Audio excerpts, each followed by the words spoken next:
ಗುರುಭ್ಯೋ ನಮಃ. ವಿಘ್ನೇಶ್ವರ ವಾಗ್ದೇವಿ ಚಾಮುಂಡೇಶ್ವರಿ ಮಲಯಾಳ ಮಂತ್ರ ಸ್ವರೂಪಿಣಿ ಸರ್ವಸಿದ್ಧಿಕಾರಿಣಿ ಸತ್ಯಂ ಬ್ರೂಹಿ ಸ್ವಾಹ. ಇವತ್ತಿನ ಶ್ರೀ ಪರಾಭವ ನಾಮ ಸಂವತ್ಸರ ಯುಗಾದಿ ಹಬ್ಬದ ಶುಭಾಶಯಗಳು.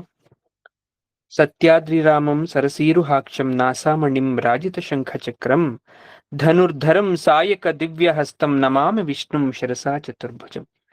ಸರ್ವಮಂಗಲ ಮಾಂಗಲ್ಯೇ ಶಿವೆ ಸರ್ವಾರ್ಥ ಸಾಧಿಕೆ ಶರಣ್ಯೇ ತ್ರ್ಯಂಬಕೆ ಗೌರಿ ನಾರಾಯಣಿ ನಮೋಸ್ತುತೆ.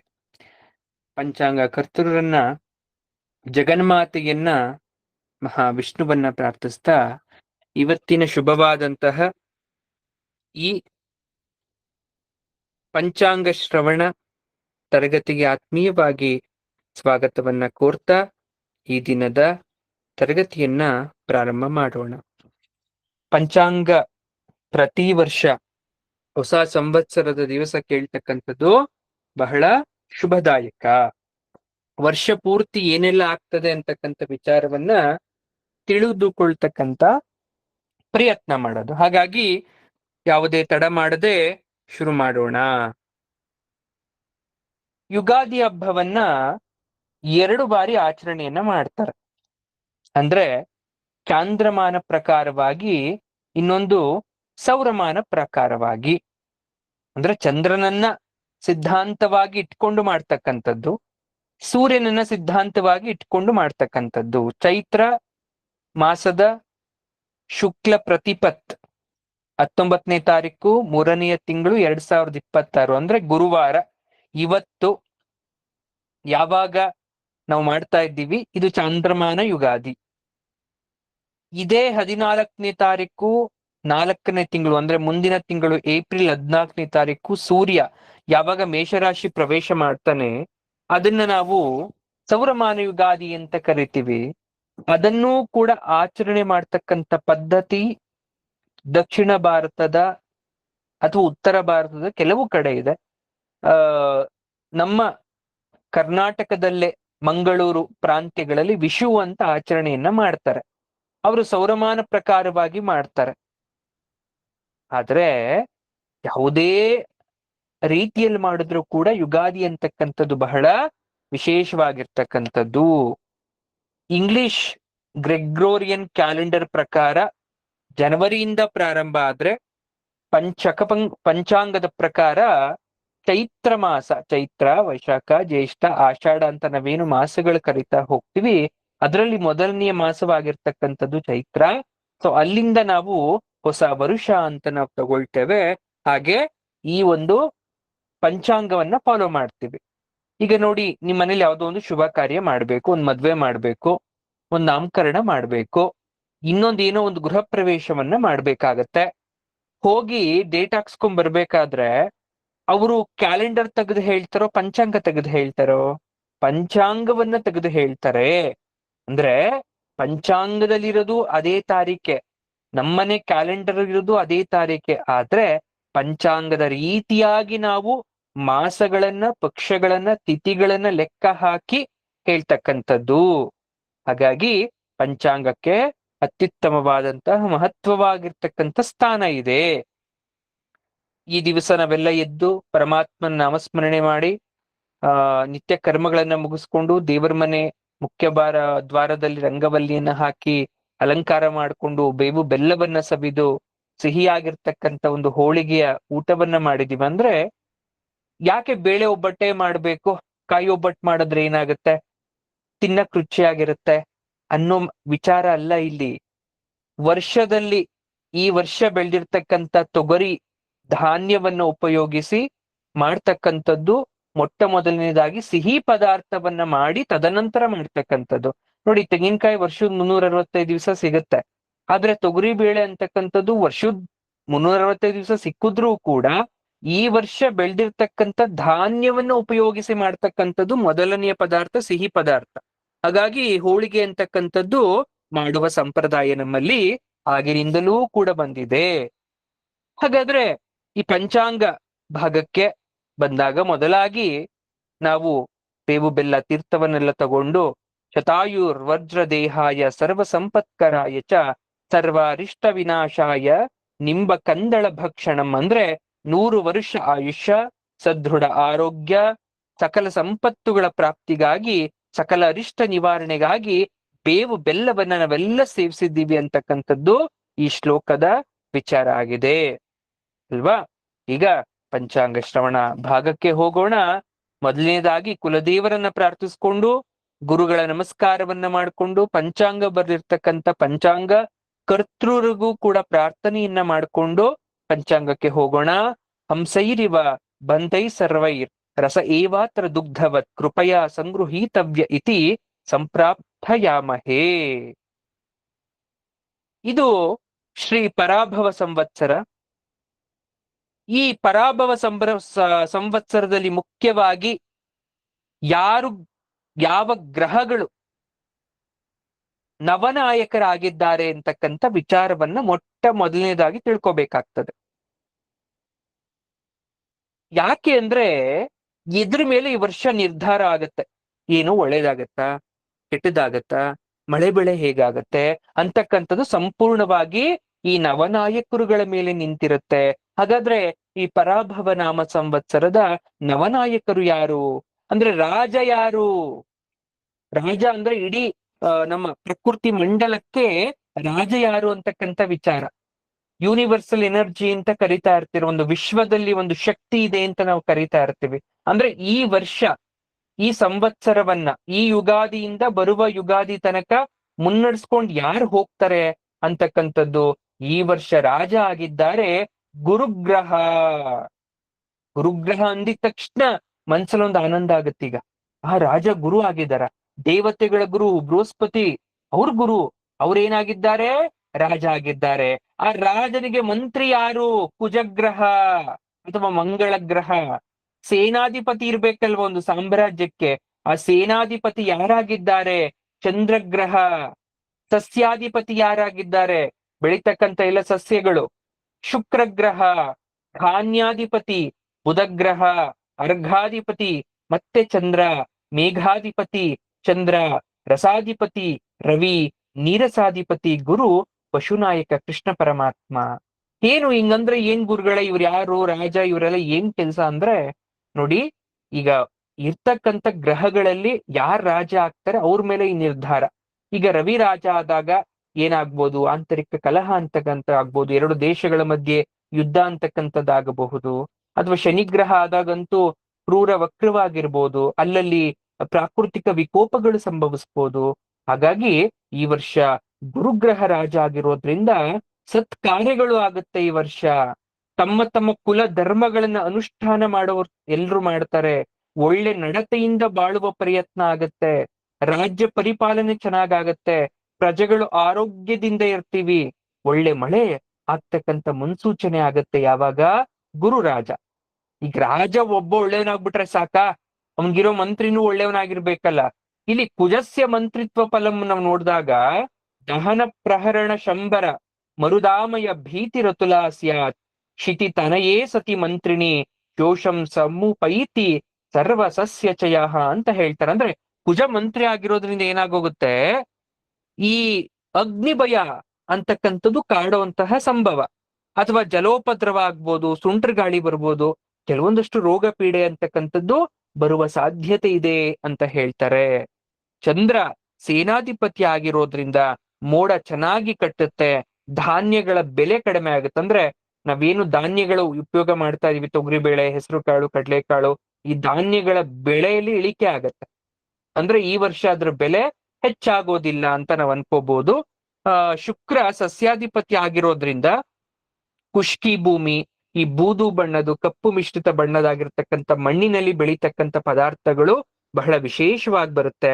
ಬುಧ ಧಾನ್ಯಾಧಿಪತಿ ಆಗಿರೋದ್ರಿಂದ ಸೇನಾಧಿಪತಿ ಬೇರೆ, ಸಸ್ಯಾಧಿಪತಿ ಬೇರೆ, ಧಾನ್ಯಾಧಿಪತಿ ಬೇರೆ, ಕನ್ಫ್ಯೂಷನ್ ಮಾಡ್ಕೋಬೇಡಿ.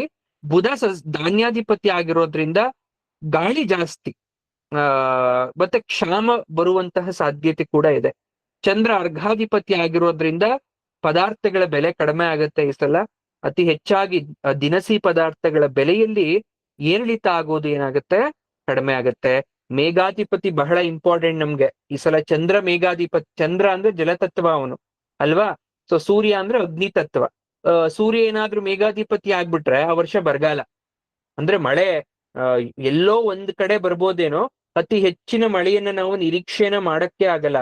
ಅದೇ ಚಂದ್ರ ಏನಾದ್ರೂ ಮೇಘಾಧಿಪತಿ ಆಗೋದ್ರೆ ತುಂಬಾ ಚೆನ್ನಾಗಿರುತ್ತೆ. ಸುವೃಷ್ಟಿಯ ಧಾನ್ಯ ಫಸಲು ಕೊಡ್ತವೆ, ಗೋವುಗಳೆಲ್ಲ ಹೆಚ್ಚಾಗಿ ಹಾಲು ಕೊಡುತ್ತೆ. ಯಾವಾಗ ಮೇವ್ ಚೆನ್ನಾಗ್ ಸಿಗುತ್ತೆ, ಮಳೆ ಚೆನ್ನಾಗ್ ಹೋಯ್ತು, ಮೇವ್ ಚೆನ್ನಾಗ್ ಬಂತು, ಎಲ್ಲ ಪಶು ಪಕ್ಷಿ ಪ್ರಾಣಿಗಳು ಚೆನ್ನಾಗಾಗ್ತವೆ. ಹಾಗಾಗಿ ಬಹಳ ಉತ್ತಮವಾದಂತಹ ಮಳೆ.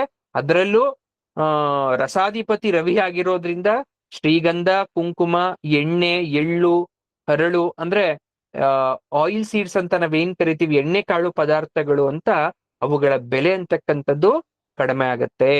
ಕೃಷ್ಣ ಪಶುನಾಯಕತ್ವ ಆಗಿರೋದ್ರಿಂದ ಆ ಪಶುಗಳಿಗೆ ಬರ್ತಕ್ಕಂಥ ರೋಗ ರುಜಿನಗಳು ಕಡಿಮೆ ಆಗತ್ತೆ. ಉತ್ತಮವಾಗಿ ಚೆನ್ನಾಗಿ ಹಾಲನ್ನ ಕೊಡ್ತಾರೆ ಅಂತ ಕೂಡ ನಾವು ಇಲ್ಲಿ ನೋಡ್ಬೋದಾಗತ್ತೆ. ಅಂದ್ರೆ ಒಟ್ಟಾರೆಯಾಗಿ ಈ ವರ್ಷ ಸ್ವಲ್ಪ ಪರವಾಗಿಲ್ಲಪ್ಪ, ಚೆನ್ನಾಗಿದೆ ಅನ್ನುವಂತ ಒಂದು ಸ್ಯಾಟಿಸ್ಫ್ಯಾಕ್ಷನ್ ನಮ್ಮಲ್ಲಿ ಮೂಡಬಹುದು. ಯಾಕಂದ್ರೆ ಗುರು ರಾಜ ಆಗಿದ್ದಾನೆ, ಕುಜ ಮಂತ್ರಿಯಾಗಿ ಸ್ವಲ್ಪ ಮಧ್ಯಭಾಗದಲ್ಲಿ ತೊಂದರೆಯನ್ನ ಆದ್ರೂ ಕೂಡ ಅಷ್ಟ್ರ ಮಟ್ಟಿಗೆ ಏನು ತೊಂದರೆ ಆಗ್ಲಿಕ್ಕಿಲ್ಲ ಈ ಬಾರಿ. ಆಯ್ತಾ. ಈಗ ಮುಖ್ಯವಾದ ಭಾಗ ಆದಾಯ ವ್ಯಯ. ಅಯ್ಯೋ ಅದೆಲ್ಲ ಬಿಡಿ ಸರ್, ಈ ವರ್ಷನಾದ್ರೂ ಫಿನಾನ್ಷಿಯಲ್ ಸ್ಟೇಟಸ್ ಚೆನ್ನಾಗಾಗತ್ತಾ, ಹಣ ಕೈಯಲ್ಲಿ ಉಳಿಯುತ್ತಾ, ಏನಾಗತ್ತೆ ಅಂತಕ್ಕಂಥದ್ದು ಬಹಳ ಜನಕ್ಕೆ ಸಾಮಾನ್ಯವಾಗಿ ಕೇಳ್ತಕ್ಕಂಥ ಪ್ರಶ್ನೆ, ಹಣದ ವಿಚಾರವಾಗಿ. ಸೊ ಹಾಗಾದ್ರೆ ಯಾವ ರಾಶಿಯವರಿಗೆ ಆದಾಯ ಇದೆ, ಯಾರಿಗೆ ವ್ಯಯ ಇದೆ ಅಂತಕ್ಕಂಥದ್ದು ಕೂಡ ನಾವು ತಿಳ್ಕೊಬೇಕಾಗತ್ತೆ. ಕಂದಾಯ ವಿಚಾರ ಬರ್ತದೆ, ಬಟ್ ಕಂದಾಯ ವಿಚಾರ ಅದು ನೀವು ಬೇಡ, ಆದಾಯ ಅದರ ವ್ಯಯ ತಿಳ್ಕೊಂಡ್ರು ಕೂಡ ಸಾಕಾಗತ್ತೆ. ನೋಡಿ, ಈ ವರ್ಷ ಎಲ್ಲ ರಾಶಿಯವ್ರಿಗೂ ಆದಾಯ ವ್ಯಯಕ್ಕಿಂತ ಮೊದಲು ಸುಖ ದುಃಖಗಳ ಬಗ್ಗೆ ನಾನು ಮಾತಾಡ್ಬಿಡ್ತೀನಿ. ಎಲ್ಲ ರಾಶಿಯವ್ರಿಗೆ ಏನಾಗುತ್ತೆ ಈ ಸಲ ಅಂದ್ರೆ, ಎಲ್ಲ ಟೋಟಲ್ ಮೇಷ, ವೃಶ್ಚಿಕ, ವೃಷಭ, ತುಲಾ, ಮಿಥುನ, ಕನ್ಯಾ, ಕರ್ಕಾಟಕ, ಸಿಂಹ, ಧನಸ್ಸು, ಮೀನ, ಮಕರ, ಕುಂಭ, ಇಷ್ಟೂ ರಾಶಿಗಳಿಗೆ ಆ ಸುಖ ದುಃಖ ಅಂತಕ್ಕಂಥದ್ದು ಕಾಮನ್. ಅಂದ್ರೆ ಅರ್ಥ ಆಗ್ತಾ ಇದ್ಯಾ? 6 ಸುಖ 3 ದುಃಖ. ಓವರ್ ಆಲ್ ಜಗತ್ತಲ್ಲಿ ಇರ್ತಕ್ಕಂಥ ಎಲ್ರಿಗೂ ಈ ಸಲ 6 ಸುಖ 3 ದುಃಖ ಅಂದ್ರೆ 50-50 ಅಲ್ಲ, 70-30 ಅಂತ ಲೆಕ್ಕ ಹಾಕೋಬಹುದು. ಅಂದ್ರೆ ಸ್ವಲ್ಪ ದುಃಖ ಕಡಿಮೆ ಇರುತ್ತೆ ಈ ವರ್ಷ, ಸ್ವಲ್ಪ ಸುಖವಾಗಿರ್ತಕ್ಕಂಥದ್ದು ಹೆಚ್ಚಿನ ಮಟ್ಟದಲ್ಲಿ ನಾವು ಎಕ್ಸ್ಪೆಕ್ಟ್ ಮಾಡ್ಬೋದು. 3 ದುಃಖ ಅಂತ ಕೊಡ್ತಾರೆ. ಅಂದ್ರೆ ಅವಾಗೊಮ್ಮೆ ಈಗೊಮ್ಮೆ ಮನುಷ್ಯ ಅಂದ್ಮೇಲೆ ಏರಿಳಿತ ಅನ್ನೋದು ಇದ್ದೇ ಇರುತ್ತೆ. ಇನ್ನೂ 1000 ವರ್ಷ ಹೋದ್ರೂ ಕೂಡ ದುಃಖ 0 ಅಂತ ಎಲ್ಲೂ ಕೊಡಲ್ಲ. ದುಃಖ 1, 2, 3 ಅಂತಕ್ಕಂಥದ್ದು ಇದ್ದೇ ಇರುತ್ತೆ. ಆದ್ರೆ ದುಃಖಕ್ಕಿಂತ ಯಾವತ್ತು ಸುಖ ಹೆಚ್ಚಾಗಿರೋದು ಬೇಕು ಅಂತಾನೆ ಪರಮಾತ್ಮನಲ್ಲಿ ಪ್ರಾರ್ಥನೆ ಮಾಡೋದಲ್ವಾ. ಈ ಸಲ ಅದಾಗಬಹುದು. ಸ್ವಲ್ಪ ಸುಖ ಅಂತಕ್ಕಂಥದ್ದು ಹೆಚ್ಚಿನ ಮಟ್ಟದಲ್ಲಿ ಇದೆ ಎಲ್ಲ ರಾಶಿಯವರ್ಗೂ. ಈಗ ಮೇಷ ಮತ್ತೆ ವೃಶ್ಚಿಕ ರಾಶಿಯವರಿಗೆ ಆದಾಯ ವ್ಯಯದ ಬಗ್ಗೆ ಮಾತಾಡೋದಾದ್ರೆ, ಆದಾಯ ಅಂತಕ್ಕಂಥದ್ದು 11, ವ್ಯಯ ಅಂತಕ್ಕಂಥದ್ದು 5. ಪರವಾಗಿಲ್ಲ. ಅಂದ್ರೆ 11 ರೂಪಾಯಿ ನಿಮ್ ಕೈಯಲ್ಲಿದ್ರೆ 5 ರೂಪಾಯಿ ಖರ್ಚಾಗತ್ತೆ. 5 ರೂಪಾಯಿ ಖರ್ಚಾದ್ರೆ ಇನ್ನು 6 ರೂಪಾಯಿ ಉಳಿಯುತ್ತೆ. ಅಂದ್ರೆ 6 ರೂಪಾಯಿಯನ್ನ ಉಳಿಸ್ಬೋದು, ಅಂದ್ರೆ ಹಣ ಉಳಿಸ್ಬೋದು ಅಷ್ಟು ಅಂತ. ಇನ್ ಆರೋಗ್ಯದ ಬಗ್ಗೆ ಮಾತಾಡಿದ್ರೆ, ಏನೋ ಲಾಭ ಬಂತು ಮೇಷ ವೃಶ್ಚಿಕ ಅವ್ರಿಗೆ, ಸ್ವಲ್ಪ ಖರ್ಚೆಲ್ಲ ಕಡಿಮೆ ಆಯ್ತು ಈ ವರ್ಷ. ಏನು ದುಡಿತಕ್ಕಂತ ಹಣ ಅಥವಾ ಉಳಿಸ್ಬೇಕು ಅಂತ ಅನ್ಕೊಂಡಿದ್ರೆ ಉಳಿಸ್ಬೋದು. ಆದ್ರೆ ಆರೋಗ್ಯ ಇಲ್ಲ ಈ ಸಲ ಅವ್ರಿಗೆ, ಅದೇ ಪ್ರಾಬ್ಲಮ್. ಆರೋಗ್ಯದ ಬಗ್ಗೆ ಬಹಳವಾಗಿ ಗಮನವನ್ನ ಕೊಡಬೇಕು. ಮೇಷ ವೃಶ್ಚಿಕದವರು ಆರೋಗ್ಯಕ್ಕೋಸ್ಕರ ವ್ಯಯ ಮಾಡ್ತಾರೆ. ಅನಾರೋಗ್ಯ ಅಂತಕ್ಕಂಥದ್ದು ಇರೋದ್ರಿಂದ ಅದ್ರ ಬಗ್ಗೆ ಅವರು ಸ್ವಲ್ಪ ಗಮನವನ್ನ ಕೊಡ್ಬೇಕಾಗ್ತದೆ. ಇನ್ನು ವೃಷಭ ಮತ್ತೆ ತುಲಾ ರಾಶಿಯವರಿಗೆ ಈ ಬಾರಿ ವ್ಯಯ ಹೆಚ್ಚಿದೆ. ಅಂದ್ರೆ ಆದಾಯ ಅಂತಕ್ಕಂಥದ್ದು 5 ರೂಪಾಯಿ, ಖರ್ಚು ಅಂತಕ್ಕಂಥದ್ದು 14 ರೂಪಾಯಿ. ಅಂದ್ರೆ ಡಬಲ್ ಆಗೋಯ್ತು. ನಿಮ್ ಹತ್ರ ಇರೋದೇ 5 ರೂಪಾಯಿ, ನೀವು ಖರ್ಚು ಮಾಡ್ಬೇಕಾಗಿರೋದು 14 ರೂಪಾಯಿ. ಹಂಗಾಗಿ ನೀವು ಏನಾದ್ರೂ ವ್ಯವಹಾರವನ್ನ ಮಾಡ್ಬೇಕಾದ್ರೆ ಅಥವಾ ಏನಾದ್ರೂ ಕೆಲಸ ಕಾರ್ಯಗಳನ್ನ ಮಾಡ್ಕೋಬೇಕಾದ್ರೆ ನೋಡಿ ವಿವೇಚನೆಯಿಂದ ಖರ್ಚನ್ನ ಮಾಡಿ. ಈಗಿಂದನೇ ಅದಕ್ಕೂ ಪ್ಲಾನ್ ಹಾಕೊಳ್ಳಿ. ನಿಮ್ ಹತ್ರ ಇರ್ತಕ್ಕಂತ ಹಣವನ್ನ ಯಾವ ರೀತಿ ಸದ್ಬಳಕೆ ಮಾಡ್ಬೇಕು ಅನ್ನೋದ್ರ ಕಡೆ ಗಮನ ಇರ್ಲಿ. ಅತ್ಯಂತ ದುಂದು ವೆಚ್ಚ ಮಾಡೋದು ಬೇಡ. ವೃಷಭ ಮತ್ತೆ ತುಲಾ ರಾಶಿಯವರು ಈ ಸಲ ನಿಮಗೆ ಆರೋಗ್ಯ ಅನಾರೋಗ್ಯ ಸ್ವಲ್ಪ ಸರಿಸಮವಾಗಿ ಇದೆ.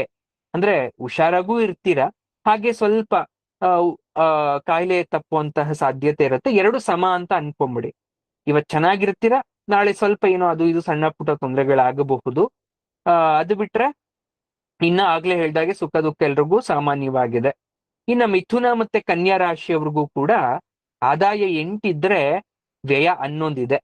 ಅಂದ್ರೆ ಸ್ವಲ್ಪ ಮಟ್ಟಿಗೆ ನಿಮ್ಗೆ ಖರ್ಚು ಜಾಸ್ತಿನೇ ಬರುತ್ತದೆ. ವೃಷಭ ತುಲಾ ಅವರಷ್ಟಿಲ್ಲ ಅಂದ್ರೂ ಕೂಡ ನೀವು ಕೂಡ ಸ್ವಲ್ಪ ವಿವೇಚನೆಯಿಂದ ನೋಡಿ ಮಾಡ್ಕೋಬೇಕಾಗತ್ತೆ. ಮಿಥುನ ಮತ್ತೆ ಕನ್ಯಾ ರಾಶಿಯವ್ರಿಗೂ ಕೂಡ ಆರೋಗ್ಯದ ವಿಚಾರ ಮಾತಾಡ್ಬೇಕಾದ್ರೆ ಎರಡೂ ಸರಿ ಸಮಾನವಾಗಿದೆ. ಆರೋಗ್ಯ ಅನಾರೋಗ್ಯ ಎರಡೂ ಕೂಡ ಸರಿ ಸಮಾನ. ಯಾವಾಗ್ಲೂ ಹೇಳ್ತಾ ಇರ್ತೀವಿ ನಾವು, ಆರೋಗ್ಯ ವಿಚಾರ ಅಂತಕ್ಕಂಥದ್ದು ಸರಿ ಸಮಾನವಾಗಿರ್ಬೇಕು ಅಂತ. ಹಾಗೆ ಸರಿ ಸಮಾನವಾಗಿದೆ. ಏನು ನೋಡ್ಕೊಳ್ಳಿ, ಏನು ಅದರಿಂದ ಬರ್ತಕ್ಕಂಥ ಕೆಲವೊಂದಷ್ಟು ಸಣ್ಣ ಪುಟ್ಟ ತೊಂದರೆಗಳನ್ನ ಆಗಿಂದಾಗ್ಲೇ ವಾಸಿ ಮಾಡ್ಕೊಂಡು ಹುಷಾರಾಗ್ತಕ್ಕಂಥ ಪ್ರಯತ್ನ ಪಡಿ. ಆರೋಗ್ಯದ ಕಡೆ ಗಮನ ಕೊಡಬೇಕು ಮಿಥುನ ಕನ್ಯಾ ರಾಶಿಯವರು. ಇನ್ನು ಕರ್ಕಾಟಕ ರಾಶಿಯವ್ರಿಗೆ 8 ರೂಪಾಯಿ ಆದಾಯ ಇದ್ರೆ 2 ರೂಪಾಯಿ ವ್ಯಯ ಇದೆ. ಸ್ವಲ್ಪ ಮಟ್ಟಿಗೆ ಇರೋ ಒಂದು ಇದ್ರಲ್ಲಿ ಲಾಭವನ್ನ ಗಳಿಕೆಯನ್ನ ನೀವು ಮಾಡ್ಬೋದಾಗತ್ತೆ. ಖರ್ಚು ಅಂತಕ್ಕಂಥದ್ದು ಕಡಿಮೆ ಇರುತ್ತೆ, ಬಹಳ ವಿವೇಚನೆಯಿಂದ ಮಾಡ್ತೀರಾ. ಆದ್ರೆ ಆರೋಗ್ಯದ ಕಡೆ ಸ್ವಲ್ಪ ಗಮನವನ್ನ ಕೊಡ್ಬೇಕಾಗತ್ತೆ.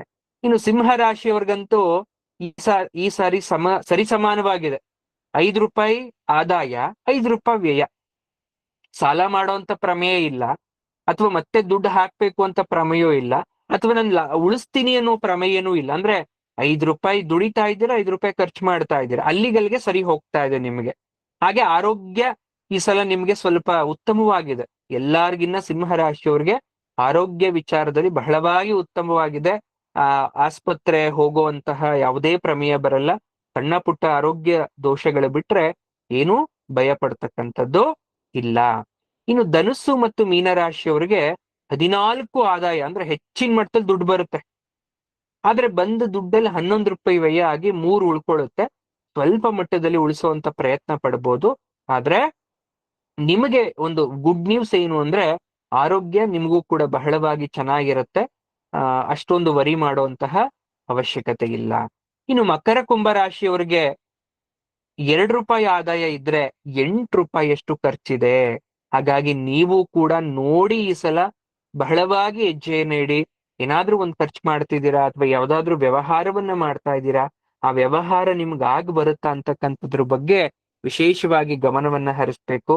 ಸ್ಪೆಷಲಿ ಮನೆ ಕಟ್ಬೇಕು ಅಂತ ಅನ್ಕೊಂಡಿರೋರು, ಬಿಸ್ನೆಸ್ ಮಾಡ್ಬೇಕು ಅಥವಾ ಏನಾದ್ರೂ ಶುರು ಮಾಡ್ಬೇಕು ಅಂತ ಅನ್ಕೊಂಡಿರೋರು, ಎಲ್ಲಾದ್ರೂ ಸ್ಟಾಕ್ ಮಾರ್ಕೆಟ್ ಅಲ್ಲಿ ಇನ್ವೆಸ್ಟ್ ಮಾಡ್ತೀನಿ ಅಂತ ಅನ್ಕೊಂಡಿರೋರು ಈ ಸಲ ದಯವಿಟ್ಟು ನೋಡಿ ಆಮೇಲೆ ವಿವೇಚನೆ ಮಾಡಿ ಇನ್ವೆಸ್ಟ್ ಮಾಡಿದ್ರೆ ಬಹಳವಾಗಿ ಒಳ್ಳೇದಾಗ್ತದೆ.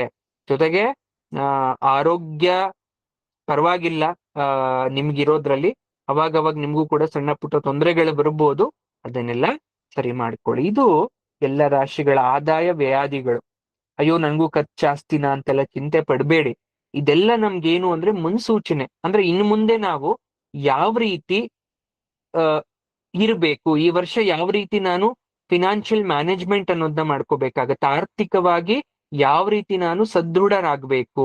ಮನೇಲಿ ಗೃಹಿಣಿಯರೇ ಮೇಲುಗೈ. ಹೌದು, ನಿಮ್ ಯಜಮಾನ್ರು ದುಡಿಬೋದು, ಆದ್ರೆ ಮನೇನ ಸಂಸಾರವನ್ನ ನಡೆಸೋರು ನೀವಾಗಿರ್ತೀರ. ಹಂಗಾಗಿ ನಿಮ್ಮ ಕೈ ಹಿಡಿತವಾಗಿದ್ರೆ ಇಡೀ ಮನೆ ಹಿಡಿತವಾಗಿರುತ್ತೆ. ಅದ್ರ ಮುಖಾಂತರ ನೀವು ಒಳ್ಳೆತನ ಅಂತಕ್ಕಂಥದ್ದು ಅಥವಾ ಖರ್ಚು ಕಡಿಮೆ ಮಾಡ್ತಕ್ಕಂಥದ್ನ ನಿಮ್ಮಿಂದ ಶುರು ಮಾಡಬೇಕು. ಆಗ ಎಲ್ಲಾ ಕಡೆ ಸರಿ ಹೋಗ್ತದೆ ಅಲ್ವಾ. ಈಗ ಆದಾಯ ವ್ಯಾಧಿಗಳನ್ನ ನಾವು ತಿಳ್ಕೊಂಡ್ಮೇಲೆ ಈ ವರ್ಷ ಸಂವತ್ಸರದ ಫಲ ಏನು ಹಾಗಾದ್ರೆ ಅಂತ ನೋಡೋದಾದ್ರೆ, ಅಂದ್ರೆ ಸಂವತ್ಸರ ಫಲದಲ್ಲಿ ಮಕರ ಸಂವತ್ಸರ ಫಲ ಬೇರೆ ಬೇರೆ ಸಂವತ್ಸರ ಬರುತ್ತೆ. ಬಟ್ ಓವರ್ ಆಲ್ ಆಗಿ ನಾವು ತಿಳ್ಕೊಬೇಕಾಗಿರ್ತಕ್ಕಂಥದ್ದು ಈ ವರ್ಷ ಚೆನ್ನಾಗಿದೆ. ಮಧ್ಯಭಾಗದಲ್ಲಿ ಸ್ವಲ್ಪ ಆಂತರಿಕ ಕಲಹ ಆಗಬಹುದು. ಬಿಸಿಲಿನ ಬೇಗೆ ಹೆಚ್ಚಾಗಿರುತ್ತೆ ಈ ಸಲ. ಆ ಬಿಸಿಲಿನ ಬೇಗೆಯನ್ನ ತಡೆದುಕೊಳ್ಳಕ್ಕೆ ನಾವೆಲ್ಲ ತಯಾರಾಗಿರ್ಬೇಕು. ಹಾಗೆ ಮಳೆಯೂ ಕೂಡ ಹೆಚ್ಚು ಬರುತ್ತೆ, ಬಟ್ ಮಳೆ ಬಂದ್ರೆ ಪರವಾಗಿಲ್ಲ. ಮಳೆಯ ಜೊತೆ ಬಿರುಗಾಳಿ, ಗುಡುಗು, ಸಿಡಿಲು ಹೆಚ್ಚಾಗಿರುತ್ತೆ ಈ ವರ್ಷ. ಹಾಗಾಗಿ ಮಳೆಗಾಲದಲ್ಲಿ ಹೊರಗಡೆ ಹೋಗ್ಬೇಕಾದ್ರೆ ಅಥವಾ ಹೊಲದಲ್ಲಿ ಕೆಲಸ ಮಾಡ್ಬೇಕಾದ್ರೆ ಬಹಳ ಜಾಗರೂಕವಾಗಿರ್ಬೇಕಾಗತ್ತೆ. ಅದರಿಂದ ಸಾವು ನೋವು ಸಂಭವಿಸ್ತಕ್ಕಂಥ ಪ್ರಮೇಯಗಳು ಹೆಚ್ಚಾಗಿದೆ. ಗ್ರಹಣ ವಿಚಾರಕ್ಕೆ ಬರೋಣ. ಈ ವರ್ಷ ಗ್ರಹಣ ಇದ್ಯಾ ಭಾರತಕ್ಕೆ? ಪ್ರತಿ ಬಾರಿ ಗ್ರಹಣ ಬಂದಾಗ ಏನಾದ್ರೂ ಒಂದು ತೊಂದರೆ ಇದೆ ಅಂತ ಹೇಳ್ತಾರೆ. ರಾಹುಗ್ರಸ್ತನೋ ಕೇತುಗ್ರಸ್ತನೋ, ಅದು ಚಂದ್ರಗ್ರಹಣನೋ ಸೂರ್ಯಗ್ರಹಣನೋ ಅಂತ ಇದ್ರೆ, ಈ ಬಾರಿ 12ನೇ ತಾರೀಕು 8ನೇ ತಿಂಗಳು ಆಗಸ್ಟ್ ಅಲ್ಲಿ ಒಂದು ಗ್ರಹಣ ಇದೆ, ಅಮಾವಾಸ್ಯೆ ಸೂರ್ಯಗ್ರಹಣ. ಆದ್ರೆ ಅದು ಭಾರತ ದೇಶಕ್ಕೆ ಕಾಣಿಸಲ್ಲ, ಹಾಗಾಗಿ ಗ್ರಹಾಚರಣೆ ಇಲ್ಲ. ಬೇರೆ ದೇಶದಲ್ಲಿ ಗ್ರಹಣ ಕಾಣಿಸುತ್ತೆ. ಜೊತೆಗೆ ಅದೇ ತಿಂಗಳು ಹುಣ್ಣಿಮೆ, ಅವತ್ತೂ ಕೂಡ ಪಾರ್ಶ್ವ ಚಂದ್ರಗ್ರಹಣ ಇದೆ. ಆ ಅದು ಕೂಡ ನಮಗಿಲ್ಲ ಗ್ರಹಣ, ಯಾಕಂದ್ರೆ ಭಾರತ ದೇಶದಲ್ಲಿ ಗೋಚಾರ ಆಗಲ್ಲ, ಹಾಗಾಗಿ ಆ ಗ್ರಹಣ ಇಲ್ಲ. ಇನ್ನು ಬರೋ ವರ್ಷ 2ನೇ ತಿಂಗಳು ಅಂದ್ರೆ ಫೆಬ್ರವರಿಲಿ ಅಮಾವಾಸ್ಯೆಯಲ್ಲಿ ಸೂರ್ಯಗ್ರಹಣ ಬರುತ್ತೆ, ಅದು ಕೂಡ ನಮ್ಮ ಭಾರತ ದೇಶಕ್ಕೆ ಕಾಣಿಸಲ್ಲ, ಹಾಗಾಗಿ ಗ್ರಹಣಾಚರಣೆ ಇಲ್ಲ. ಮತ್ತೆ ಅದೇ ತಿಂಗಳು ಬರ್ತಕ್ಕಂಥ ಹುಣ್ಣಿಮೆ ಎಂದು ಚಂದ್ರಗ್ರಹಣ ಇದೆ, ಅದು ನಮ್ಮ ಭಾರತಕ್ಕೆ ಇಲ್ಲ, ಚಂದ್ರಗ್ರಹಣ ಕಾಣಿಸೋದಿಲ್ಲ. ಖುಷಿಯಾಗಿರೋಣ, ಈ ವರ್ಷ ನಮ್ಮಲ್ಲಿ ಗ್ರಹಣ ಗೋಚಾರನೆಯೇ ಇಲ್ಲ. ಪರಾಭವ ನಾಮ ಸಂವತ್ಸರದಲ್ಲಿ ಯಾವುದೇ ಗ್ರಹಣಗಳು ಬರೋದಿಲ್ಲ. ಯಾವುದೇ ರೀತಿಯಾದಂತಹ ಭಯ ಬೇಡ, ಎಲ್ಲ ಬೇರೆ ದೇಶಗಳಲ್ಲಿ ಗೋಚರ ಆಗತ್ತೆ. ನೋಡಿ ಹೆಂಗೆ ಇವಾಗ ಎಲ್ಲೋ ಗೋಚರ ಆಗುತ್ತಪ್ಪ, ಹಂಗಾದ್ರೆ ಅದ್ರ ಎಫೆಕ್ಟ್ ನಮ್ಗಾಗಲ್ವಾ ಅಂದ್ರೆ, ಒಂದು ಕಾಮನ್ ಸೆನ್ಸ್ ನಾವ್ ಅರ್ಥ ಮಾಡ್ಕೋಬೇಕು. ನಾವ್ ಯಾವ ಝೋನ್ ಅಲ್ಲಿ ಇದೀವಿ ಅಂತ. ಅಂದ್ರೆ ಈಗ ನಾವ್ ಇಲ್ಲಿದ್ದೀವಿ, ಈಗ ಇಂಡಿಯನ್ ಸ್ಟ್ಯಾಂಡರ್ಡ್ ಟೈಮ್ ಅಂತ ತಗೊಂಡಾಗ IST ಅಂತ ತಗೊಂಡಾಗ ಇವತ್ತು ಸೂರ್ಯ ಎಷ್ಟು ಗಂಟೆಗೆ ಉದಯ ಆಗಿದ್ದಾನೆ, ಎಷ್ಟು ಗಂಟೆಗೆ ಅಸ್ತ ಆಗಿದ್ದಾನೆ ಅನ್ನೋದ್ರ ಮುಖಾಂತರ ಏನ್ ಮಾಡ್ತೀವಿ, ಕ್ಯಾಲ್ಕುಲೇಟ್ ಮಾಡ್ತೀವಿ. ಈಗ ಚಂದ್ರಗ್ರಹಣ ಅಂತ ಅನ್ಕೊಳ್ಳಿ, ಚಂದ್ರ ಯಾವಾಗ ಕಾಣಿಸ್ಬೇಕಪ್ಪ, ರಾತ್ರಿ ಕಾಣಿಸ್ಬೇಕು. ಬಟ್ ಗ್ರಹಣದ ಸಮಯ ಮಧ್ಯಾಹ್ನ ಚಂದ್ರ ಕಾಣಿಸ್ತಾನ? ಮಧ್ಯಾಹ್ನ ಚಂದ್ರಗ್ರಹಣ ಬಂದಾಗ ನಾವು ಚಂದ್ರಗ್ರಹಣ ಕನ್ಸಿಡರ್ ಮಾಡಲ್ಲ. ಜೊತೆಗೆ ಅದು ಗೋಚರ ಆಗ್ತಿರೋದು ಬೇರೆ ದೇಶದಲ್ಲಿ, ಎಲ್ಲಾ ದೇಶದಲ್ಲೂ ಸೂರ್ಯ ಒಂದೇ ಟೈಮ್ ಉಡ್ತಾನ? ಈಗ ಯಾಕೆ ಟೈಮ್ ಝೋನ್ ಮಾಡಿದ್ದಾರೆ ಹೇಳಿ? ಅಲ್ಲಿ ಸೂರ್ಯ ಬರೋದಕ್ಕೂ ಇಲ್ಲಿ ಸೂರ್ಯ ಬರೋದಕ್ಕೂ ವ್ಯತ್ಯಾಸ ಆಗುತ್ತೆ ಅಂತಾನೆ ಗಂಟೆಗಳನ್ನ ಮಾರ್ಪಾಡ್ ಮಾಡಿದ್ದಾರೆ. CST, MST, IST ಈ ತರ ಮಾಡಿದ್ದಾರೆ. ಹಂಗಾಗಿ ನಮ್ಗೆ ಈ ಸಲ ಗ್ರಹಣಾಚರಣೆ ಇಲ್ಲ, ಯಾವುದು ಕಾಣಿಸೋದಿಲ್ಲ ಅನ್ನೋದು ನೆನ್ಪಿಟ್ಕೊಳ್ಳಿ. ಜೊತೆಗೆ ಗುರು ಶುಕ್ರಾಸ್ತಾಯ ಕಾಲಗಳನ್ನ ನೋಡ್ಕೋಬೇಕಾಗತ್ತೆ. ಅಂದ್ರೆ ಗುರು ಹಸ್ತನಾಗಿರ್ಬೇಕಾದ್ರೆ ಯಾವುದೇ ಶುಭ ಕಾರ್ಯಗಳನ್ನ ಮಾಡೋದಿಲ್ಲ. ಶುಕ್ರ ಹಸ್ತನಾಗಿದ್ದಾಗ ವಿವಾಹ ಕಾರ್ಯವನ್ನ ಮಾಡಂಗಿಲ್ಲ. ಗುರು ಹಸ್ತನಾದ್ರೆ ಯಾವ ಕಾರ್ಯ, ಗೃಹ ಪ್ರವೇಶ ಮಾಡೋ ಅದನ್ನ ಯಾವ್ದು ಮಾಡೋ ಹಾಗಿಲ್ಲ. ಶುಕ್ರ ಹಸ್ತ ಆದ್ರೆ ಮದುವೆ ಕಾರ್ಯ ಮಾಡಂಗಿಲ್ಲ. ಶುಕ್ರ ಅಂದ್ರೆ ಕಾರ್ತಿಕ್ ಮಾಸ ಪ್ರಾರಂಭದಲ್ಲಿ ಅಥವಾ ಆಶ್ವೇಜ ಮಾಸದಲ್ಲಿ ಹಸ್ತನಾಗ್ತಾನೆ, ಹಂಗಾಗಿ ವಿವಾಹ ಕಾರ್ಯಕ್ಕೆ ಒಂದು 15 ದಿವಸ ಚೆನ್ನಾಗಿರಲ್ಲ ಅಷ್ಟೇ. ಇನ್ನು ಶ್ರಾವಣ ಮಾಸ ಬರಕ್ಕಿಂತ ಒಂದು 10 ದಿವಸ ಮೊದಲು, ಶ್ರಾವಣ ಮಾಸ ಶುರು ಆದ್ಮೇಲೆ ಒಂದು 10 ದಿವಸ ಗುರು ಪಶ್ಚಾದಸ್ತ ಆಗೋದ್ರಿಂದ ಆ ಸಮಯದಲ್ಲಿ ಗೃಹ ಪ್ರವೇಶ ಕಾರ್ಯ ಇರೋದಿಲ್ಲ.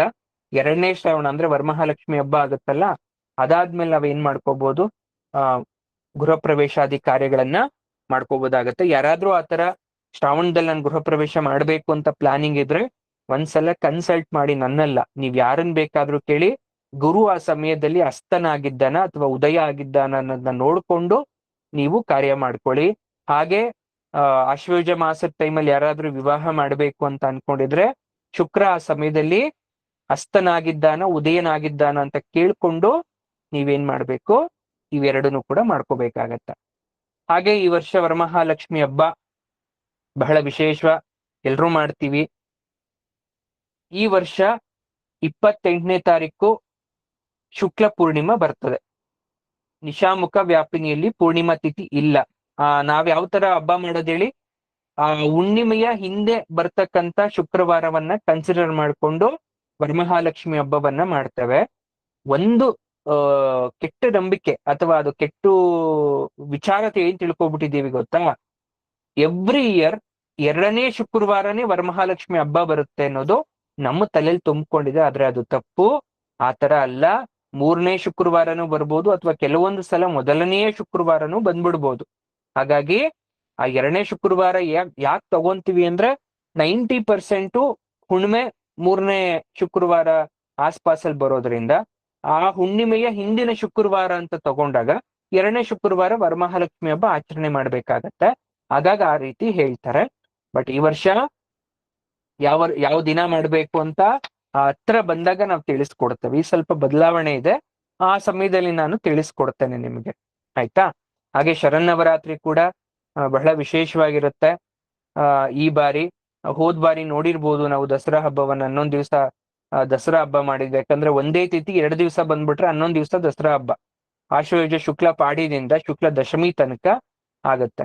ಅಥವಾ 2 ತಿಥಿ ತಿಥಿಕ್ಷಯ ಆಗೋಗಿ ಒಂದೇ ತಿಥಿ 2 ದಿವಸ ಬಂದ್ರೆ 11 ದಿನ ಮಾಡ್ತೀವಿ. 2 ತಿಥಿ ಒಂದೇ ದಿವಸ ಬಂದಾಗ ಮಾತ್ರ 9 ದಿವಸ ದಸರಾ ಹಬ್ಬವನ್ನ ಮಾಡ್ತೇವೆ. ಹಾಗಾಗಿ ಈ ಸಲ ಕೂಡ ಏನಾಗುತ್ತೆ ಅಂತಕ್ಕಂಥದ್ದು ನೋಡೋಣ ಮುಂದಿನ ದಿನಗಳಲ್ಲಿ. ಆಯ್ತಾ?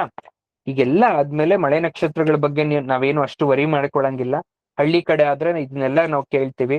ಅಶ್ವಿನಿ ಮಳೆ, ಭರಣಿ, ಕೃತಿಕಾ, ರೋಹಿಣಿ, ಮೃಗಶಿರ, ಆರ್ಧ, ಪುನರ್ವಸು, ಪುಷ್ಯ, ಆಶ್ಲೇಷ, ಮಕ, ಪೂರ್ವ ಪಾಲ್ಗುಣಿ, ಉತ್ತರ ಪಾಲ್ಗುಣಿ, ಹಸ್ತ, ಚಿತ್ತ, ಸ್ವಾತಿ, ವಿಶಾಖ ಅಂತ ಈ ಮಳೆ ನಕ್ಷತ್ರಗಳನ್ನ ನಾವು ಎಣಿಸಿ ಅವ್ರಿಗೆ ಯಾವ ಟೈಮಲ್ಲಿ ಭೂಮಿ ಬಿತ್ತನೆಯನ್ನ ಮಾಡ್ಬೇಕಾಗತ್ತೆ, ಯಾವ ಟೈಮಲ್ಲಿ ಕಟಾವನ್ನ ಮಾಡ್ಬೇಕಾಗತ್ತೆ ಅಂತಕ್ಕಂಥದ್ನ ಅವ್ರಿಗೆ ಮಾಹಿತಿ ಸಲಹೆಯನ್ನ ಕೊಡ್ತೇವೆ.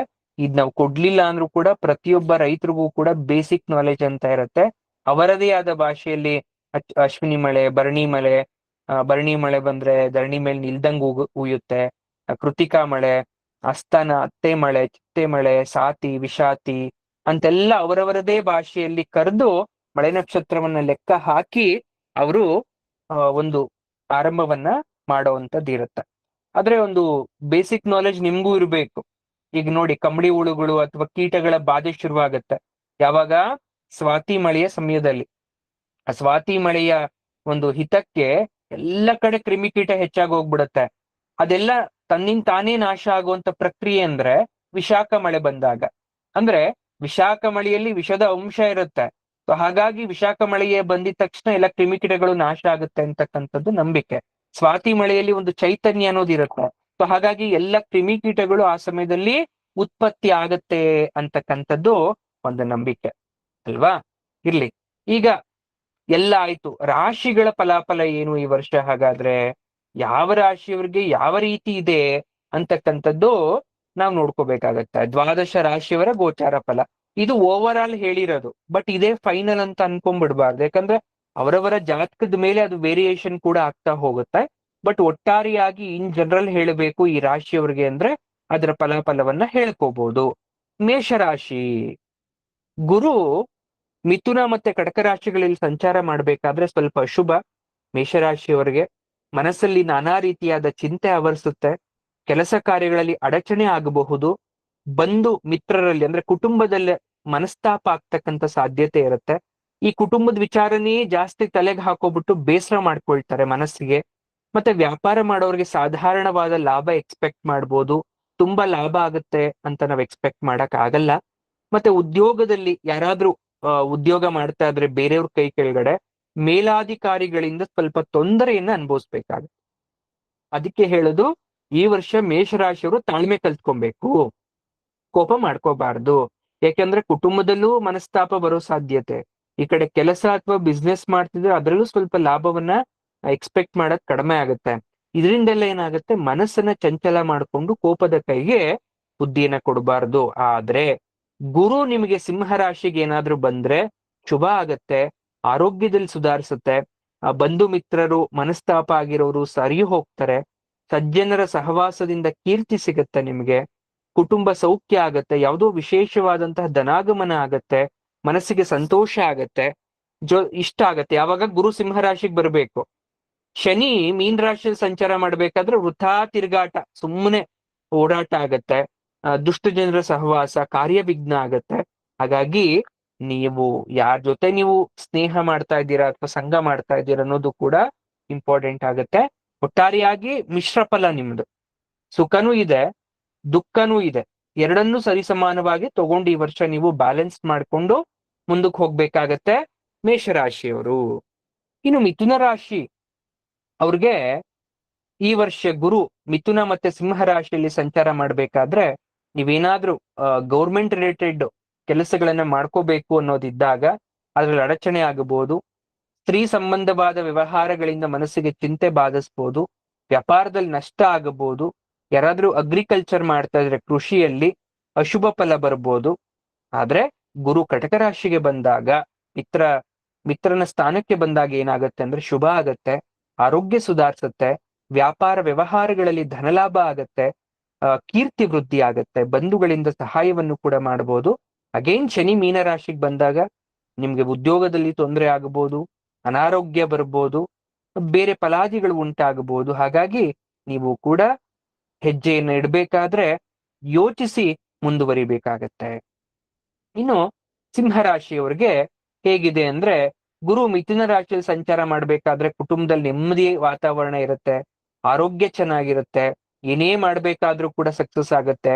ಯಾರಿಗೆಲ್ಲ ಮದುವೆ ಟ್ರೈ ಮಾಡ್ತಾ ಇದ್ದೀರಾ ಸಿಂಹರಾಶಿಯವ್ರಿಗೆ 90% ಆಗುವಂತ ಸಾಧ್ಯತೆ ಇರತ್ತೆ. ಒಳ್ಳೆ ಶುಭ ಇದೆ. ಅದೇ ಕಟಕರಾಶಿ ಸಿಂಹರಾಶಿ ಗುರು ಸಂಚಾರ ಮಾಡ್ಬೇಕಾದ್ರೆ ಅಶುಭದಾಯಕವಾಗಿರುತ್ತೆ. ಮನಸ್ಸಿಗೆ ಚಿಂತೆ, ಸ್ಥಳ ಬದಲಾವಣೆ ಆಗಬಹುದು, ಉದ್ಯೋಗದಲ್ಲಿ ಅಲ್ಪ ಪ್ರಗತಿಯನ್ನ ಹೊಂದಬಹುದು. ಹಾಗೆ ಶನಿ ಮೀನರಾಶಿಯಲ್ಲಿ ಇರ್ಬೇಕಾದ್ರೆ ಆ ಒಂದು ವ್ಯಾಪಾರ ವ್ಯವಹಾರಗಳಲ್ಲಿ ತೊಂದರೆ ಬರ್ಬೋದು, ವಿಘ್ನ ಬರ್ಬೋದು. ಹಾಗಾಗಿ ಈ ವರ್ಷ ಎಲ್ರು ಗುರು ಗ್ರಹವನ್ನ ಹೆಚ್ಚಾಗಿ ಪ್ರಾರ್ಥನೆ ಮಾಡ್ಬೇಕು. ಗುರು ಪ್ರಾರ್ಥನೆ ಮಾಡೋದ್ರಿಂದ ಏನಾಗತ್ತೆ, ಅಥವಾ ಗುರುಗಳ ಒಂದು ಸೇವೆ ಮಾಡೋದ್ರಿಂದ ಏನಾಗತ್ತೆ ಅಂದ್ರೆ ಸ್ವಲ್ಪ ನಾವು ಲೈಫ್ ನ ಬ್ಯಾಲೆನ್ಸ್ಡ್ ಆಗಿ ಮಾಡ್ಕೋಬಹುದಾಗತ್ತೆ. ಇನ್ನು ವೃಷಭ ರಾಶಿಯವರಿಗೆ ಮಿಥುನ ರಾಶಿಯಲ್ಲಿ ಗುರು ಸಂಚಾರ ಮಾಡ್ಬೇಕಾದ್ರೆ ಆರೋಗ್ಯ ಸುಧಾರಣೆ, ವ್ಯಾಪಾರ ವ್ಯವಹಾರಗಳಲ್ಲಿ ಧನಲಾಭ ಆಗುತ್ತೆ, ಧರ್ಮ ಕಾರ್ಯದಲ್ಲಿ ಒಂದು ಶಕ್ತಿ ಬರುತ್ತೆ, ವಸ್ತ್ರಾಭರಣ ಪ್ರಾಪ್ತಿ ಆಗತ್ತೆ. ಶುಭ ಕಾರ್ಯ ಏನಾದ್ರೂ ಮಾಡ್ಬೇಕು ಅಂತ ಅನ್ಕೊಂಡಿದ್ರೆ ಒಳ್ಳೆ ಫಲ ಈ ಸಲ ನಿಮ್ಗೆ ಶುಭ ಕಾರ್ಯ ಆಗತ್ತೆ. ಅದೇ ಕಟಕ ಸಿಂಹ ರಾಶಿಗಳಲ್ಲಿ ಸಂಚಾರ ಮಾಡ್ಬೇಕಾದ್ರೆ ಕಾರ್ಯಗಳಲ್ಲಿ ಅಡಚಣೆ ಆಗತ್ತೆ, ತಿರುಗಾಟ ಹೆಚ್ಚಾಗತ್ತೆ, ವಿರೋಧಿಗಳಿಂದ ತೊಂದರೆ, ನಿಮ್ಗೆ ಕಿರುಕುಳ ಕೊಡುವಂತದ್ದಾಗಬಹುದು, ಕುಟುಂಬದಲ್ಲಿ ಒಂದು ಅಹಿತಕರ ವಾತಾವರಣ ಬರಬಹುದು, ಏನೋ ಒಂದು ನೆಗೆಟಿವ್ ಆಗ್ಬೋದು ಕುಟುಂಬಗಳಲ್ಲಿ. ಶನಿ ಮೀನರಾಶಿಯಲ್ಲಿ ಸಂಚಾರ ಮಾಡ್ಬೇಕಾದ್ರೆ ನಿಮ್ಗೆ ಶುಭ ಫಲವನ್ನ ಕೊಡ್ತಾನೆ ಈ ಸಲ. ನಿಮ್ಗೆ ಕೆಲಸ ಕಾರ್ಯಗಳಲ್ಲಿ ಅಭಿವೃದ್ಧಿ ಆಗೋ ತರ ಮಾಡ್ತಾನೆ, ಆರೋಗ್ಯ ಸುಧಾರಿಸ್ತಾನೆ, ಸ್ಥಿರಾಸ್ತಿ ಸಂಪಾದನೆ ಅಂದ್ರೆ ಒಂದು ಆಸ್ತಿ ಗಳಿಕೆಯನ್ನ ಮಾಡುವಂತ ಸಾಧ್ಯತೆ ಇರುತ್ತೆ. ಧನಲಾಭವನ್ನ ನಾವು ವೃಷಭ ರಾಶಿಯವರು ನಿರೀಕ್ಷೆ ಮಾಡಬಹುದು. ಇನ್ನು ಕಟಕ ರಾಶಿಯವ್ರಿಗೆ ಗುರು ಸಂಚಾರ ಮಾಡ್ಬೇಕಾದ್ರೆ ಒಳ್ಳೆ ಫಲವನ್ನ ನಾವು ನಿರೀಕ್ಷಿಸಕ್ ಆಗಲ್ಲ. ಯಾಕಂದ್ರೆ ಅಶುಭ ಸ್ಥಾನ ಸಂಚಾರದಿಂದ ಸ್ಥಳ ಬದಲಾವಣೆ ಆಗೋದ್ರಿಂದ ಪ್ರಯಾಣದಲ್ಲಿ ಅಡಚಣೆ ಆಗತ್ತೆ, ಧನವ್ಯಯ ಆಗತ್ತೆ, ಕೈ ಹಾಕಿದ ಕೆಲಸದಲ್ಲಿ ಸ್ವಲ್ಪ ವಿಘ್ನ ಬರ್ಬೋದು. ನಿಮಗೆ ಒಳ್ಳೇದಾಗಬೇಕು ಅಂದ್ರೆ ಗುರು ಸಿಂಹ ರಾಶಿಗೆ ಬರಬೇಕು. ಆಗ ವ್ಯಾಪಾರ ವ್ಯವಹಾರ, ಧನಲಾಭ, ಆರೋಗ್ಯ ಸುಧಾರಣೆ, ವಸ್ತ್ರಾಭರಣ ಪ್ರಾಪ್ತಿ ಆಗತ್ತೆ. ಅಗೇನ್ ಶನಿ ಮೀನರಾಶಿಯಲ್ಲಿ ಸಂಚಾರ ಮಾಡ್ಬೇಕಾದ್ರೆ ಅಪಜಯ, ಆರ್ಥಿಕ ಪರಿಸ್ಥಿತಿಯಿಂದ ಋಣಬಾಧೆ, ಈ ರೀತಿಯ ಖರ್ಚು, ಅಧಿಕ ಖರ್ಚಾಗ್ತಕ್ಕಂಥ ಸಾಧ್ಯತೆ ಇರುತ್ತೆ. ಹಾಗಾಗಿ ಯಾವಾಗ ಏನ್ ಕೆಲಸ ಮಾಡ್ತಾ ಇದ್ದೀರಾ ಅದನ್ನ ನೋಡ್ಕೊಂಡು ಆ ಟೈಮ್ ಸರಿ ಇದೆಯಾ ಇಲ್ವಾ ಅಂತ ಮುಂದುವರಿಬೇಕಾಗತ್ತೆ. ಇನ್ನು ಕನ್ಯಾ ರಾಶಿಯವರು ನಾವು ನೋಡೋದಾದ್ರೆ, ಗುರು ಮಿಥುನ ಮತ್ತು ಸಿಂಹ ರಾಶಿಗಳಲ್ಲಿ ಸಂಚಾರ ಮಾಡ್ಬೇಕಾದ್ರೆ ಅಶುಭ ಫಲವನ್ನ ಕೊಡ್ತಾನೆ. ನಿಮಗೆ ಕಟಕ ರಾಶಿಯಲ್ಲಿ ಸಂಚಾರ ಮಾಡ್ಬೇಕಾದ್ರೆ ಒಳ್ಳೇದ್ ಮಾಡ್ತಾನೆ. ಅಂದ್ರೆ ಕಾರ್ಯಾನುಕೂಲ, ಮಂಗಳ ಕಾರ್ಯ ನೆರವೇರುತ್ತೆ, ಬಂಧು ಮಿತ್ರರಿಂದ ಸಹಾಯ, ಕುಟುಂಬದಲ್ಲಿ ನೆಮ್ಮದಿ ವಾತಾವರಣ, ನಿಮ್ಗೊಂದು ಗೌರವವನ್ನ ತಂದು ಕೊಡುತ್ತೆ, ಒಂದು ಒಳ್ಳೇದಾಗತ್ತೆ. ಶನಿ ಮೀನರಾಶಿಗೆ ಬಂದಾಗ ಧನಹಾನಿ, ಪರಸ್ಥಳ ವಾಸ ಅಂದ್ರೆ ಇದ್ದ ಸ್ಥಳವನ್ನ ಬಿಟ್ಟು ಬೇರೆ ಕಡೆ ಹೋಗುವಂತ ಪರಿಸ್ಥಿತಿ ಬರ್ಬೋದು, ವಿರೋಧಿಗಳಿಂದ ತೊಂದರೆ ಆಗಬಹುದು.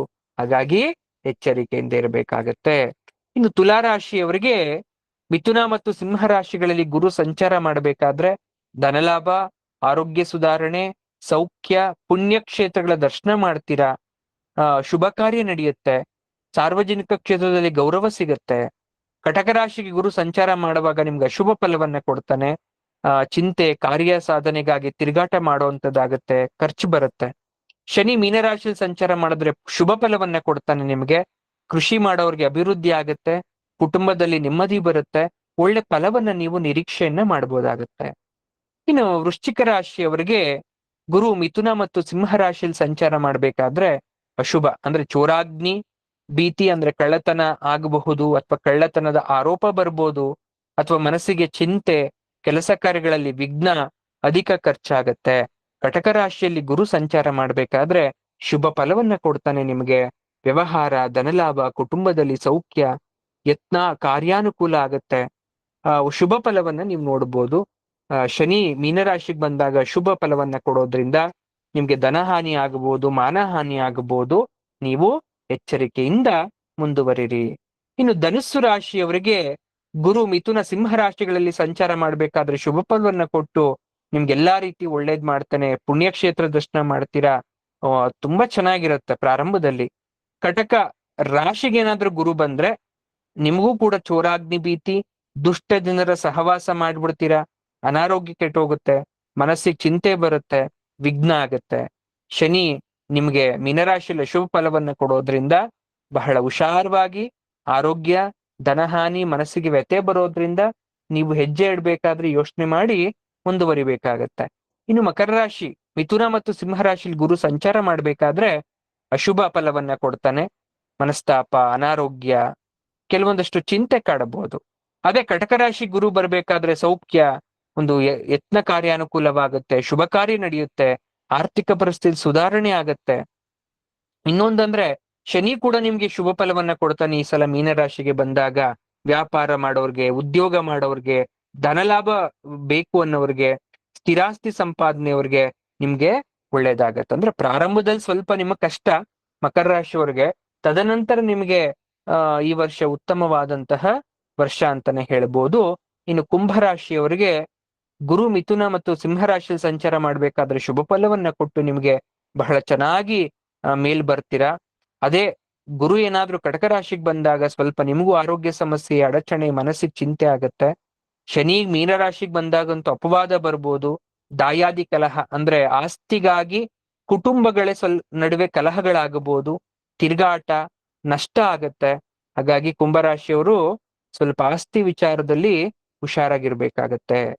ಇನ್ನು ಮೀನರಾಶಿಯವರು ಮಿಥುನ ಮತ್ತು ಸಿಂಹರಾಶಿಯಲ್ಲಿ ಗುರು ಅಶುಭನಾಗಿರೋದ್ರಿಂದ ಸಾಧಾರಣ ಲಾಭ, ಮೇಲಾಧಿಕಾರಿಗಳಿಂದ ತೊಂದರೆ, ಮನಸ್ಸಿಗೆ ಚಿಂತೆ, ತಿರುಗಾಟ, ವಿರೋಧಿಗಳಿಂದ ಕಿರುಕುಳ, ಕುಟುಂಬದಲ್ಲಿ ಅಹಿತಕರ ವಾತಾವರಣ ಅನುಭವಿಸ್ಬೇಕಾಗತ್ತೆ. ಆದ್ರೆ ಕಟಕ ರಾಶಿಗೆ ಗುರು ಬಂದಾಗ ಶುಭ ಫಲವನ್ನ ಕೊಡ್ತಾನೆ, ಧನಾಗಮನ ಆಗತ್ತೆ, ಆರೋಗ್ಯದಲ್ಲಿ ಸುಧಾರಣೆ ಆಗತ್ತೆ. ಶನಿ ಸಂಚಾರ ಮಾಡ್ಬೇಕಾದ್ರೆ ನಿಮ್ಗೆ ಸರ್ಕಾರಿ ಸಂಬಂಧ ಕಾರ್ಯಗಳಲ್ಲಿ ಅಡಚಣೆ ಆಗ್ಬೋದು, ಉದ್ಯೋಗದಲ್ಲಿ ನಷ್ಟ ಆಗ್ಬೋದು, ಅಲೆದಾಟ ಆಗ್ಬೋದು. ಈ ರೀತಿಯಾಗಿ ಇದು ಈ ವರ್ಷ ಆಗ್ತಕ್ಕಂಥ ಒಟ್ಟಾರೆಯಾದಂತಹ ಒಂದು ಫಲಾಫಲ ಅಂತಾನೆ ನಾವು ಹೇಳಬಹುದು. ಅಂದ್ರೆ ಏನ್ ಎಲ್ರಿಗೂ ಒಂದೇ ತರ ಹೇಳಿದ್ರಿ ಅಥವಾ ಕಷ್ಟ ಅಂತ ಹೇಳಿದ್ರಿ, ಸುಖ ಅಂತ ಹೇಳಿದ್ರಿ ಅಂತಲ್ಲ. ಈಗ 12 ತಿಂಗಳುಗಳು ಅಂತ ನಾವು ಲೆಕ್ಕ ತಗೊಂಡ್ರೆ 4 4 4 4 ತಿಂಗಳು 4 ತಿಂಗಳು 4 ತಿಂಗಳು ಅಂತ ಅನ್ಕೊಂಡು ನೀವೇನ್ ಅನ್ಕೊಳ್ಬೇಕು, ಪ್ರಾರಂಭ ಮಧ್ಯಮ ಅಂತ್ಯ, ಆದಿ ಮಧ್ಯಮ ಅಂತ್ಯ ಅಂತ ತಗೋಬೇಕು. ಈ ಆದಿಯಲ್ಲಿ ಏನಾಗುತ್ತೆ, ಕೆಲವೊಬ್ರಿಗೆ ಸುಖ ಇರುತ್ತೆ ಸ್ಟಾರ್ಟಿಂಗ್ 4 ತಿಂಗಳು, ಅಂದ್ರೆ ಯುಗಾದಿಯಿಂದ 4 ತಿಂಗಳ ತನಕ ಕೆಲವೊಬ್ರಿಗೆ ಒಳ್ಳೇದಾಗತ್ತೆ. ಈ ಸ್ಟಾರ್ಟಿಂಗ್ ಅಲ್ಲಿ ಒಳ್ಳೇದಾಗ್ಲಿ, ಮಧ್ಯದಲ್ಲಿ ಏನಾಗುತ್ತೆ ಸ್ವಲ್ಪ ಅಡಚಣೆಯನ್ನ ಅನುಭವಿಸ್ಬೋದು. ಮತ್ತೆ ಕೊನೆಯಲ್ಲಿ ಏನಾದ್ರೂ ಶನಿ ಮೀನ ರಾಶಿಗೆ ಹೋದಾಗ ಅಲ್ಲೂ ಕೂಡ ತೊಂದರೆಯನ್ನ ಅನುಭವಿಸ್ಬೋದು, ಅಥವಾ ಕೆಲವೊಬ್ರಿಗೆ ಶುಭ ಫಲವನ್ನ ಕೊಡ್ತಾನೆ. ನಾನು ಯಾರಿಗ್ ಶುಭ ಫಲವನ್ನ ಆಗುತ್ತೆ, ಈ 3 ಮಾಸಗಳಲ್ಲಿ ಅಶುಭ ಫಲ ಯಾರಿಗೂ ಇರಲ್ಲ. ಅಂದ್ರೆ 4 ತಿಂಗಳು ಯಾರಿಗೂ ಅಶುಭ ಫಲ ಇರಲ್ಲ. ಕೆಲವೊಬ್ಬ ಅದೃಷ್ಟವಂತರಿಗೆ ಏನಾಗುತ್ತೆ ಅಂದ್ರೆ ಪ್ರಾರಂಭದಲ್ಲಿ ಸುಖ ಇದ್ದು, ಮಧ್ಯದಲ್ಲಿ ಕಷ್ಟ ಇದ್ದು, ಮತ್ತೆ ಅಂತ್ಯದಲ್ಲಿ ಸುಖ ಇರುತ್ತೆ. ಕೆಲವೊಬ್ರಿಗೆ ಪ್ರಾರಂಭದಲ್ಲಿ ಮಧ್ಯದಲ್ಲಿ ಸುಖ ಇದ್ದು ಶನಿಯಿಂದ ತೊಂದರೆ ಆಗ್ತಕ್ಕಂಥ ಸಾಧ್ಯತೆ ಇರುತ್ತೆ. ಅಂದ್ರೆ ನಾನು ಆಗ್ಲೇ ಹೇಳ್ದಾಗೆ ಬೇವು ಬೆಲ್ಲ ಅಂತಕ್ಕಂಥದ್ದು ಜೀವನದಲ್ಲಿ ಇದ್ದೇ ಇರುತ್ತೆ. ಅದನ್ನ ತಗೋಬೇಕಾದ್ರೆ ನಾನು ಯಾವ ರೀತಿ ತಗೊಳ್ತೀನಿ, ಯಾವ ರೀತಿ ಜೀವನದಲ್ಲಿ ಕಷ್ಟ ಸುಖಗಳನ್ನ ಎದುರಿಸ್ತೀನಿ, ಯಾವ ರೀತಿ ಲೈಫ್ ನ ಬ್ಯಾಲೆನ್ಸ್ ಮಾಡ್ತೀನಿ ಅನ್ನೋದು ತುಂಬಾ ಇಂಪಾರ್ಟೆಂಟ್ ಆಗತ್ತೆ. ಅರ್ಥ ಆಗ್ತಾ ಇದ್ಯಾ? ಕಷ್ಟ ಬರುತ್ತೆ, ಹಂಗಂತ ನೀವು ದೇವ್ರ ಪೂಜೆ ಮಾಡಿದ ತಕ್ಷಣ ಕಷ್ಟ ಬರಲ್ಲ ಅಂತಲ್ಲ, ಅಥವಾ ಪಂಚಾಂಗವನ್ನ ಓದಿದ ತಕ್ಷಣ ಕಷ್ಟ ಬರಲ್ಲ ಅಂತಲ್ಲ. ಈಗ ನೀವ್ ಇಷ್ಟ ಜನ ಪಂಚಾಂಗ ಕೇಳ್ತಾ ಇದ್ದೀರಾ, ಪಂಚಾಂಗ ಕೇಳ್ದೇ ಇರುವಂತಹ ಕೋಟ್ಯಾಂತರ ಕೋಟಿ ಜನ ಇದ್ದಾರೆ. ಹಾಗಾದ್ರೆ ಅವ್ರ ಕಷ್ಟ ಬರಲ್ಲ, ಅವ್ರಿಗೂ ಬರುತ್ತೆ. ಆದ್ರೆ ನಾನು ಏನ್ ಹೇಳ್ತಾ ಇದ್ದೀನಿ ನಿಮ್ಗೆಲ್ಲ ಅಂದ್ರೆ, ಹೋದ್ ವರ್ಷಕ್ಕಿಂತ ಈ ವರ್ಷ ಚೆನ್ನಾಗಿದ್ಯಪ್ಪ ಅನ್ನೋ ಖುಷಿ ನಿಮ್ಮಲ್ಲಿ ಇರ್ಲಿ. ಹೋದ್ ವರ್ಷಕ್ಕಿಂತ ಈ ವರ್ಷ ಏನೋ ಒಳ್ಳೇದಾಗತ್ತಪ್ಪ ಅನ್ನೋ ನಂಬಿಕೆ ನಿಮ್ಮಲ್ಲಿ ಇರ್ಲಿ. ಕಂಪ್ಯಾರಿಟಿವ್ಲಿ ಲಾಸ್ಟ್ ಇಯರ್ ಕಂಪೇರ್ ಮಾಡ್ಕೊಂಡ್ರೆ ಈ ವರ್ಷ ಆಲ್ಮೋಸ್ಟ್ ಎಲ್ರದ್ದು ಚೆನ್ನಾಗಿದೆ. ಗುರು ರಾಜ ಆಗಿರೋದ್ರಿಂದ ಉತ್ತಮವಾದ ಫಲವನ್ನ ಕೊಡ್ತಾ ಇದ್ದಾನೆ. ಅತಿ ಘೋರವಾದಂತ ಕಷ್ಟ ಏನೂ ಆಗ್ತಾ ಇಲ್ಲ ಇಲ್ಲಿ. ಮರಣನೇ ಬಂದ್ಬಿಡುತ್ತೆ ಅಥವಾ ಬದುಕಕ್ ಆಗದೆ ಇರುವಂತ ಕಷ್ಟ ಬಂದ್ಬಿಡುತ್ತೆ ಅನ್ನುವಂಥದ್ದು ಯಾರಿಗೂ ಇಲ್ಲ ಇಲ್ಲಿ. ನನ್ಗೂ ಕಷ್ಟ ಬರುತ್ತೆ, ನಿಮ್ಗೂ ಕಷ್ಟ ಬರುತ್ತೆ. ಆದ್ರೆ ಅದನ್ನ ನಾನು ನೀವು ಹೇಗೆ ಎದುರಿಸ್ತೀವಿ ಅನ್ನೋದು ಇಂಪಾರ್ಟೆಂಟ್. ಎಲ್ರೂ ಧೈರ್ಯ ತಗೋಬೇಕು, ಏನು ಭಯ ಪಡುವಂತ ಅವಶ್ಯಕತೆ ಇಲ್ಲ. ಸಾಮಾನ್ಯವಾಗಿ ಹೋಗಿ ಬರುವಂತ ಕಷ್ಟ ಬರುತ್ತೆ, ಅದೆಲ್ಲ ಹಾಗೆ ಪ್ರಾರ್ಥನೆ ಮಾಡ್ತಾ ಭಗವಂತನ ಆರಾಧನೆ ಮಾಡ್ತಾ ಏನ್ ಕಷ್ಟ ಇದೆಯೋ ಅದೇನ್ ಬರುತ್ತೋ ಗೊತ್ತಿಲ್ಲ, ಬರೋದ್ನೆಲ್ಲ ನಿನ್ ಪಾದಕ್ಕೆ ಹಾಕ್ತೀನಿ, ನೀನೇ ನೋಡ್ಕೋ, ನೀನೇ ಉತ್ತಮವಾದ ಒಂದು ಫಲವನ್ನ ನೀನ್ ಕೊಡು, ನನ್ಗೆ ಯಾರ್ ತೊಂದ್ರೆ ಕೊಡ್ತಾರೋ ಏನ್ ಮಾಡ್ತಾರೋ ಗೊತ್ತಿಲ್ಲ, ಜಗನ್ಮಾತೆ ನೀನಿದ್ಯಾ, ನೀನ್ ನನ್ನನ್ನ ಕಾಪಾಡ್ತೀಯ ಅನ್ನೋ ನಂಬಿಕೆ ನನ್ಗಿದೆ. ಆ ನಂಬಿಕೆ ಮೇಲೆ ಈ ವರ್ಷನೂ ಕೂಡ ನಾನು ಕಳೀತೀನಿ ಅಂತ ಕೇಳ್ಕೋಬೇಕು ನಾವು, ಅಲ್ವಾ?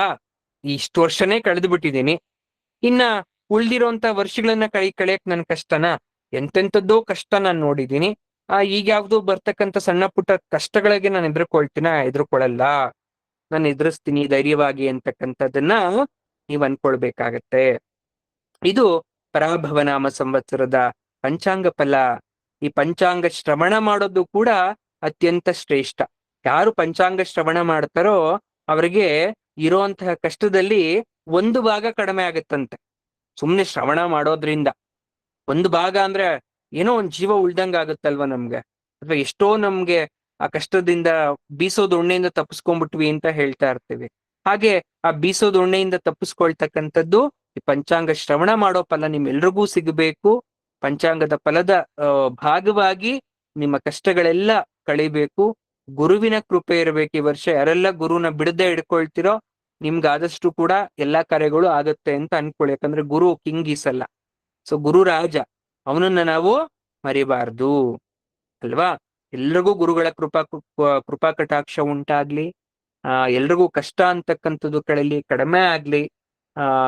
ಇವತ್ತು ಚೈತ್ರ ಮಾಸದ ಮೊದಲನೆಯ ದಿವಸ, ಯುಗಾದಿ ಪಾಡ್ಯ ಅಂತ ಕರಿತೀವಿ. ನಾಳೆ ಬಿದಿಗೆ ಚಂದ್ರ ನೋಡಿ ಪೂಜೆ ಮಾಡಿ ಒಂದು ಯುಗಾದಿ ಹಬ್ಬವನ್ನ ಮುಗಿಸ್ತಕ್ಕಂಥದ್ದು ಇದೆ.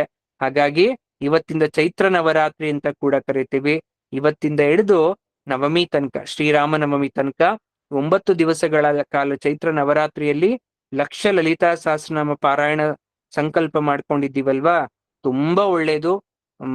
ಅದಕ್ಕೋಸ್ಕರ ಅಂತ ಮಾಡ್ಬೇಡಿ, ನವರಾತ್ರಿ ಇದೆ ಅನ್ನೋ ಉದ್ದೇಶಕ್ಕೋಸ್ಕರ ನೀವು ಪಾರಾಯಣವನ್ನ ಶುರು ಮಾಡಿ. ಆಷಾಢದಲ್ಲಿ ಬರ್ತಕ್ಕಂಥ ನವರಾತ್ರಿ, ಚೈತ್ರ ಮಾಸದಲ್ಲಿ ಬರ್ತಕ್ಕಂಥ ನವರಾತ್ರಿ, ಆಶ್ವಯುಜ ನವರಾತ್ರಿ ಆಗಿರ್ಬೋದು, ವೈಶಾಖ ನವರಾತ್ರಿ ಆಗಿರ್ಬೋದು, ಹೀಗೆ ವರ್ಷದಲ್ಲಿ ಬೇರೆ ಬೇರೆ ಸಮಯದಲ್ಲಿ ನವರಾತ್ರಿಗಳು ಬರುತ್ತೆ. ಅಂದ್ರೆ ಮಾಸದ ಮೇಲೆ, ಆ ಮಾಸದ ನಿರ್ಧಾರಿತವಾಗಿ ನಾವು ಪೂಜೆ ಮಾಡ್ತಕ್ಕಂಥದ್ದು.